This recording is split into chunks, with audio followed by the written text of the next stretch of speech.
जय हिंद प्यारे बच्चों, आज के इस वीडियो के अंदर हम क्लास 6 या मैथ्स के एक इम्पॉर्टेंट टॉपिक को डिस्कस करने वाले हैं। जैसा कि आप देख सकते हैं, हमारे टॉपिक का नाम है fraction and type of fraction. ठीक है, तो ये हमारे टॉपिक का नाम है। इस वीडियो के अंदर हम क्या क्या सीखने वाले हैं कि फ्रैक्शन क्या होता है, टाइप ऑफ फ्रैक्शन कौन कौन से हैं, और फ्रैक्शन को नंबर लाइन पर कैसे रिप्रेजेंट करना है। इन 3 मेन कंसेप्ट को इस वीडियो के अंदर हम डिस्कस करने वाले हैं। तो आइए शुरू करते हैं आज का यह वीडियो। सबसे पहले बात हम करें फ्रैक्शन कि फ्रैक्शन होता क्या है।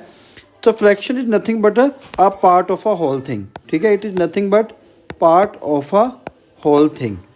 ठीक है, किसी कंप्लीट चीज़ का कोई एक पार्ट हो तो उसको हम क्या कहते हैं, फ्रैक्शन कहते हैं। The whole word here could be an object or group of things. ठीक है, जो यहाँ पर होल वर्ड मैंने इस्तेमाल किया है वो कोई एक कंप्लीट ऑब्जेक्ट हो सकता है या ग्रुप ऑफ ऑब्जेक्ट हो सकता है। बट जो सारे पार्ट्स हैं, इसकी एक कंडीशन क्या है, all parts of the whole must be equal. जितने भी पार्ट होंगे इसके वो सारे क्या होने चाहिए, इक्वल होने चाहिए। फॉर एन एग्जाम्पल, अगर मैं एक सर्कल ले लूँ, एक सिंपल सा सर्कल का एग्जांपल ले लेता हूँ यहाँ पर मैं। ठीक है, अगर मैं एक सर्कल ले लूँ, सर्कल ये कंप्लीट सर्कल है। ठीक है, बट अगर इस सर्कल के सेंटर में मैं एक लाइन बना लूँ तो ये सर्कल 2 इक्वल पार्ट्स में डिवाइड हो जाएगा, 1/2 1/2, हाफ हाफ कहते हैं। ठीक है, फर्दर में अगर इसमें एक लाइन और ड्रॉ कर दूँ तो ये 4 पार्ट्स में इक्वल हो जाएगा, 1/4 1/4 1/4। ये चारों ही पार्ट क्या हैं, इक्वल होने चाहिए, तभी ये क्या बनेगा, फ्रैक्शन बनेगा। क्लियर। तो आइए शुरू करते हैं आज का यह वीडियो। सबसे पहले फ्रैक्शन क्या है मैं आपको ऑलरेडी बता चुका हूँ, part of a whole thing. Clear. चलिए, अब फ्रैक्शन को रिप्रेजेंट कैसे किया जाता है। फ्रैक्शन को रिप्रेजेंट हम A/B करके करते हैं या P/Q कह लो, कोई सा भी आप कैसे कह सकते हैं। तो जो इसके अंदर टॉप और बॉटम 2 पार्ट होते हैं, टॉप पार्ट को हम क्या कहते हैं, न्यूमरेटर कहते हैं। ठीक है, जो अपर पार्ट है फ्रैक्शन का A/B का, इसके अपर पार्ट को हम न्यूमरेटर कहते हैं, और जो बॉटम वाला पार्ट है जो यहाँ पर B है, इसको हम डिनोमिनेटर कहते हैं।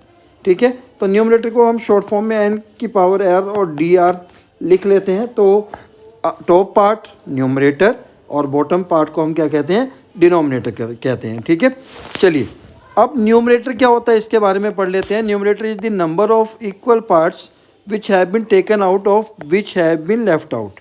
ठीक है, न्यूमरेटर क्या होता है कि टोटल पार्ट, सपोज कर लीजिए आपके सामने ये एक पिज़्ज़ा का एग्जांपल है। ठीक है, इस पिज़्ज़ा के पार्ट कितने, 1 2 3 4 5 6 7 8 पार्ट में से हमने कितना लिया है, 1 लिया है। ठीक है, ये 1 पार्ट लिया है, तो ये जो 1 पार्ट है ये क्या है, न्यूमरेटर होगा, और जो टोटल पार्ट्स है वो क्या हो जाएगा, हमारा डिनोमिनेटर। तो यही लिखा हुआ है, न्यूमरेटर क्या है, number of equal parts which have been taken out, जितने लिए गए हैं, यहाँ से एक लिया गया है, या जितने बच गए हैं, बच कितने गए, 7, तो 8, 7/8 क्या हो गया, जो बच गए हैं। ठीक है, तो ये क्या होगा, हमारा न्यूमरेटर, जो पार्ट हमने लिया है या जो बच गए हैं। ठीक है, और डिनोमिनेटर क्या होगा, हमेशा टोटल नंबर ऑफ पार्ट्स। ठीक है, टोटल नंबर ऑफ पार्ट्स क्या होगा, हमारा डिनोमिनेटर होगा। इस चीज़ को आपने ध्यान रखना है।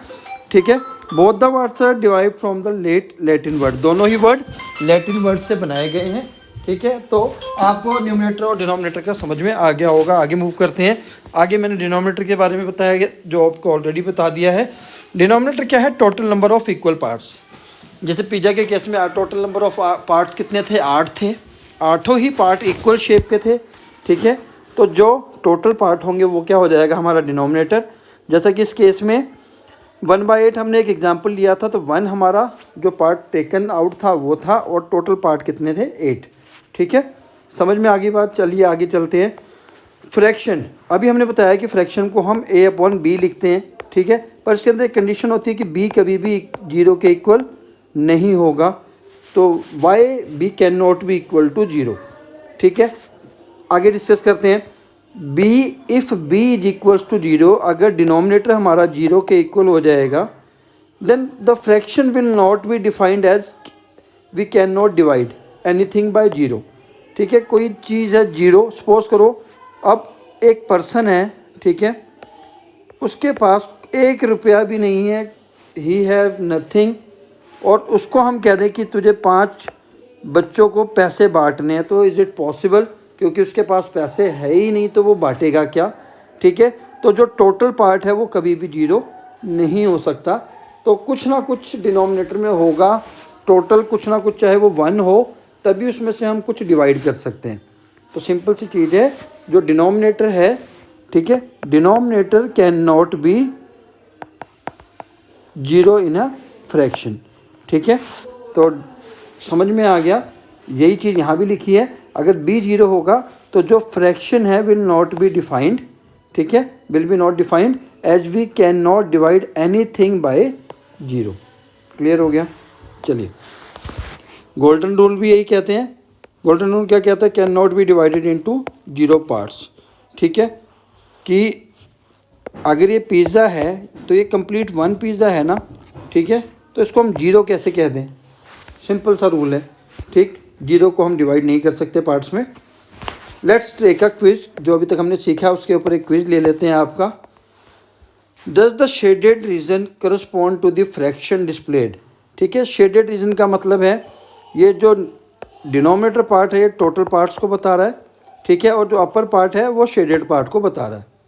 आपने इस चीज़ का ध्यान रखना है। शेडेड वन पार्ट शेडेड है, टोटल 2 पार्ट है, तो क्या ये फ्रैक्शन सही है? तो ये फ्रैक्शन सही नहीं है। आगे डिस्कस करेंगे, क्योंकि ये दोनों ही पार्ट्स की जो पार्ट्स हैं वो सेम नहीं है, इक्वल नहीं है। दोनों पार्ट क्या है? इक्वल नहीं है, तो ये फ्रैक्शन नहीं है। ठीक है, इसमें देखिए अगर 1 2 3 पार्ट्स बन रहे हैं, डिनोमिनेटर हमारा 3 है, सही है। ठीक है, शेडेड कितने हैं? 2, ये भी सही है, और तीनों ही पार्ट इक्वल शेप के हैं, तो ये वाला फ्रैक्शन हमारा ठीक होगा। सेम एग्जाम्पल नंबर 3 की बात अगर हम करें, यहाँ पर पार्ट बन रहे हैं 4 1 2 3 4। डिनोमिनेटर हमारा सही है, शेडेड पार्ट भी सही है, बट ये एक्चुअली फ्रैक्शन नहीं है, क्योंकि ये चारों ही पार्ट इक्वल शेप के नहीं है, इक्वल शेप और साइज़ के नहीं है। इसी का आंसर हमने आगे भी लिया है। ठीक है, 1/2 नहीं है, 2/3 है, 1/4 नहीं है। मैंने आपको समझा दिया क्यों, रीज़न मैं आपको ऑलरेडी बता चुका हूँ। ठीक, अगर ये गलत है तो इसका सही क्या होगा? आप ये भी पूछ सकते हैं कि अगर ये वाला गलत है तो सही क्या होगा?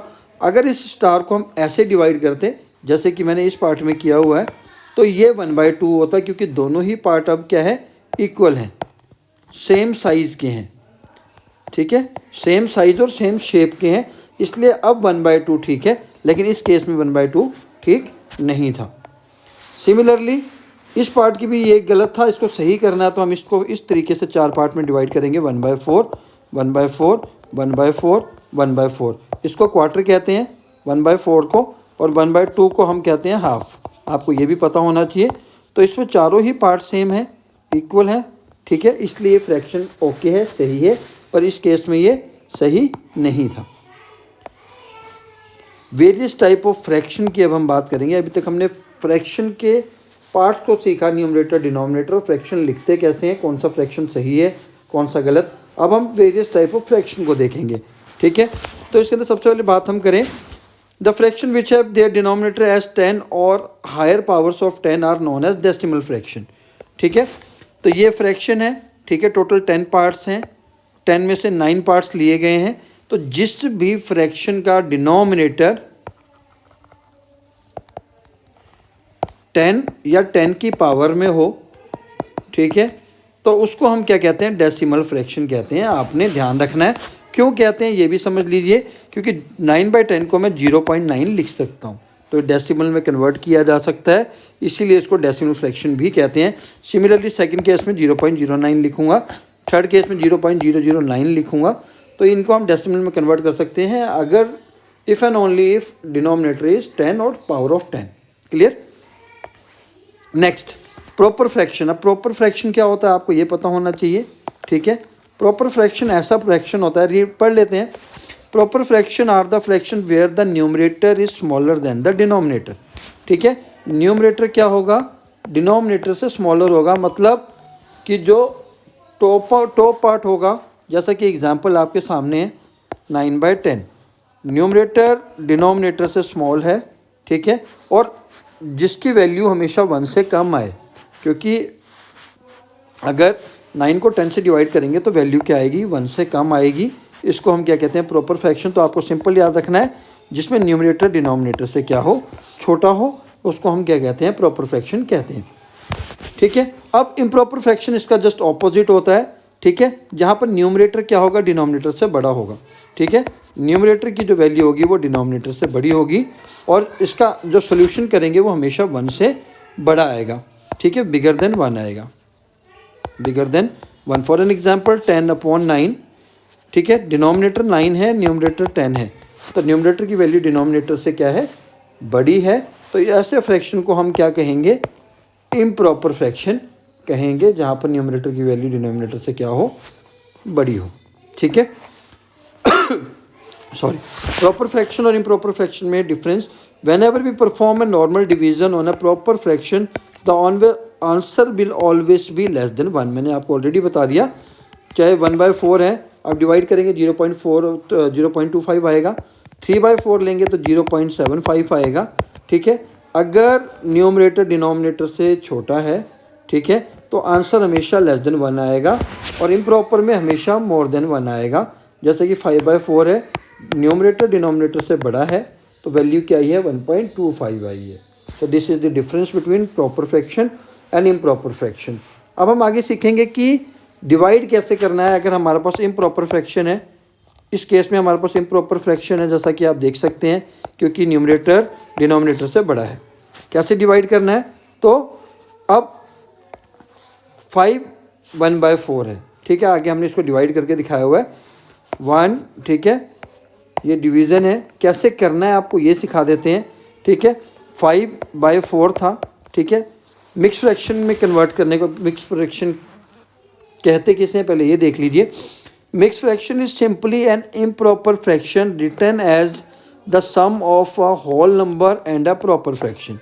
ठीक है, जब हम इम्प्रॉपर फ्रैक्शन को किस टर्म में लिखें, whole number plus proper fraction. ठीक है, जब हम इम्प्रॉपर को इन दो फॉर्म में ले आएँ तो वो क्या बन जाता है, मिक्स फ्रैक्शन बन जाता है।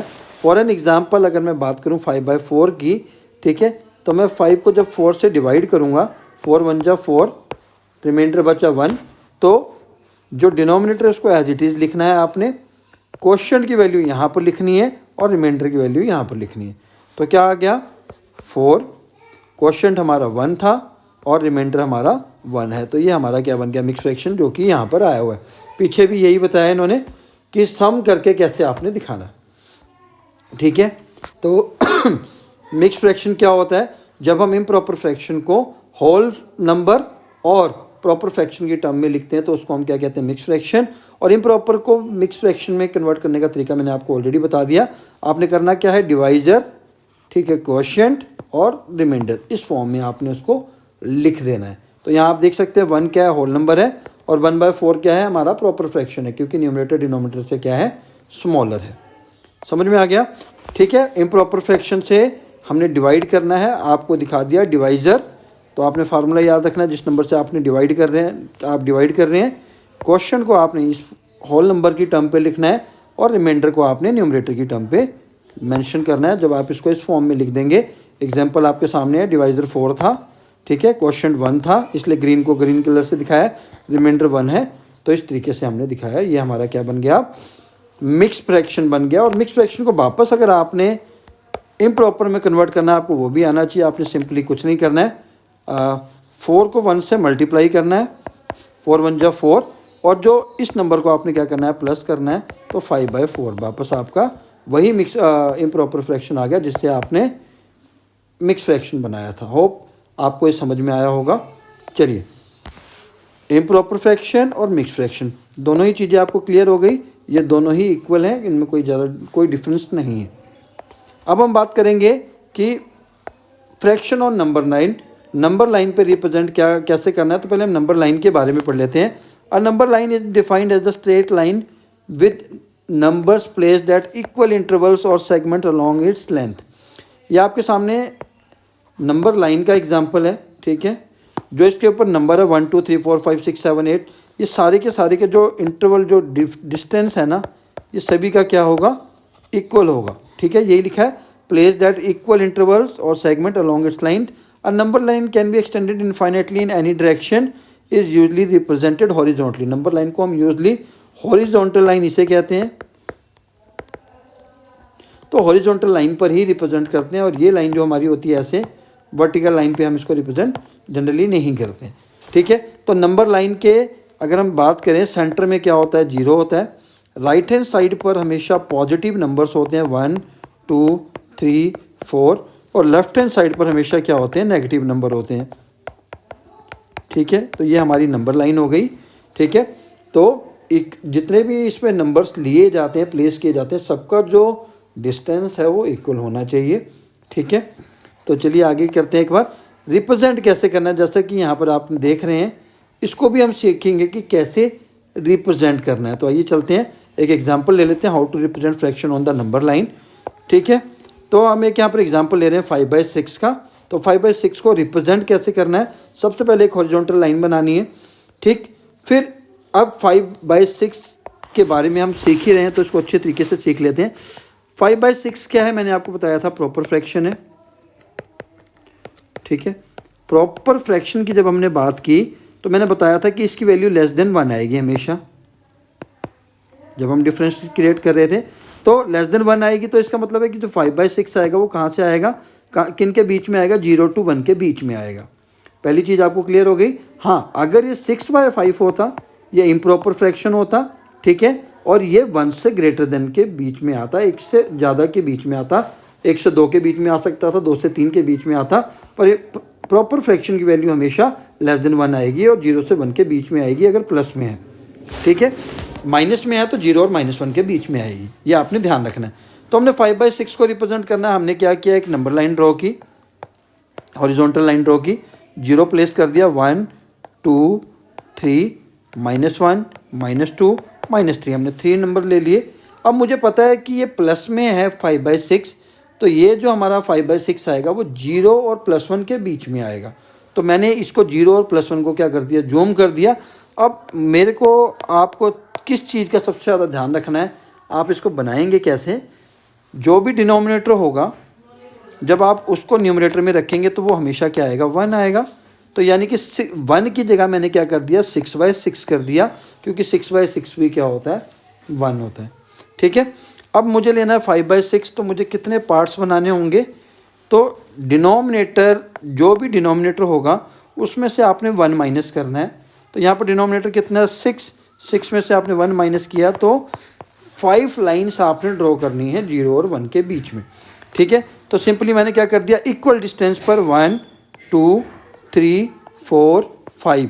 क्यों 6 क्यों नहीं ली, क्योंकि डिनोमिनेटर तो 6 था, क्योंकि जो 6th लाइन होगी वो ऑलरेडी 6/6 करके 1 बन जाएगी, ठीक है। अब इसको आपने लिख दिया 1/6 2/6 3/6 4/6 5/6, 1 और 6/6 मतलब 1। मुझे रिप्रेजेंट क्या करना था, 5/6 को, तो मैंने यहाँ पर इसको सर्कल कर दिया। आई होप कि आपको ये समझ में आया होगा। एक और एग्जांपल ले लेते हैं सिंपल सा, ताकि आपको और क्लियर हो जाए। सपोज करो आपको रिप्रेजेंट करना है 2/3 को, ठीक है, ये भी 0 और 1 के बीच में आएगा। अगर चलो -2/3 का एग्जांपल ले लेते हैं, 0 और -1 के बीच में आएगा, क्योंकि -3/3 करूँगा तो -1 होगा। तो मुझे अब 0 इस साइड रखकर -1 लेना है, ठीक है। -1 का मतलब क्या है, -3/3, तभी -1 आएगा। मैंने क्या कहा था, डिनोमिनेटर से एक माइनस करना है, 3 - 1 2। तो आपने 2 लाइंस इक्वल डिस्टेंस पर बना देनी है, बन गई। तो पहला नंबर जो आएगा -1/3 -2/3 और -3/3, तो 1 ही होगा, तो हमने इसको सर्कल कर दिया। ये हमारा रिप्रेजेंटेशन हो गया -2/3 का। तो प्यारे बच्चों, आशा करता हूँ कि आपको फ्रैक्शन के टोटली कंसेप्ट समझ में आ गए होंगे। अगर आ गए हैं तो प्लीज़ इस वीडियो को अपने फ्रेंड्स के साथ भी शेयर कर दीजिए, ताकि उनका भी भला हो जाए। तो आज के लिए इतना ही इस वीडियो में, फिर मिलते हैं नेक्स्ट वीडियो में। प्लीज़ लाइक और सब्सक्राइब ना भी करिए, लाइक ज़रूर करिएगा इस वीडियो को, ताकि हमें पता चले कि आपको हमारा वीडियो पसंद आया। तो फिर मिलते हैं नेक्स्ट वीडियो में नेक्स्ट इंपॉर्टेंट टॉपिक के साथ। आज के लिए इतना ही। जय हिंद, जय भारत।